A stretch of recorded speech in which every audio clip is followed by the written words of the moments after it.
Medical college ICU പീഡന കേസിലെ അതിജീവിത വീണ്ടും സമരത്തിനൊരുങ്ങുന്നു എന്നത് നീതി തേടി വീണ്ടും സമരത്തിനിറങ്ങേണ്ട ഒരു ഗതികേടിലാണ് അതിജീവിത അല്ലേ?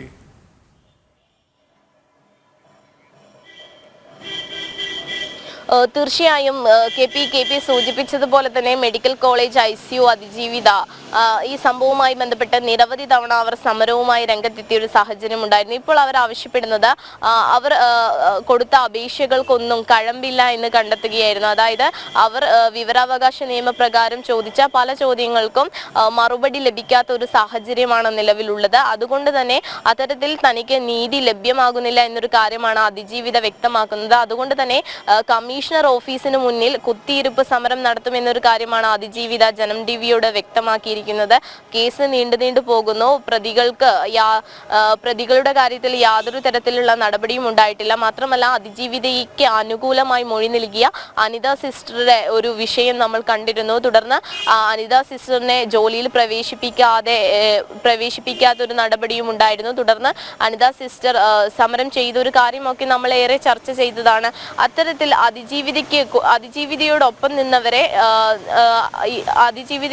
നിന്നവരെ സംരക്ഷിക്കാത്ത ഒരു നിലപാട് സർക്കാർ സംവിധാനങ്ങൾ നടപ്പിലാക്കുന്നു എന്നൊരു കാര്യമാണ് അതിജീവിത വ്യക്തമാക്കുന്നത്. അതോടൊപ്പം തന്നെ ആരോഗ്യമന്ത്രി അതിജീവിതയ്ക്ക് ഒരു വാക്ക് നൽകിയിരുന്നു.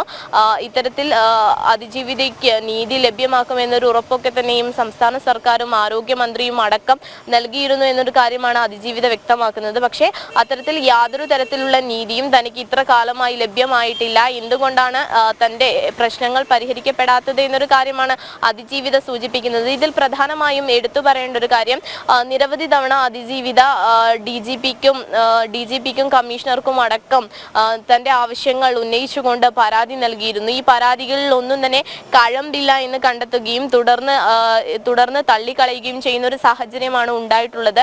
എന്നാൽ തൻ്റെ പരാതികൾക്കൊന്നും പരിഗണന നൽകുന്നില്ല എന്നാണ് അതിജീവിത ആരോപിക്കുന്നത്.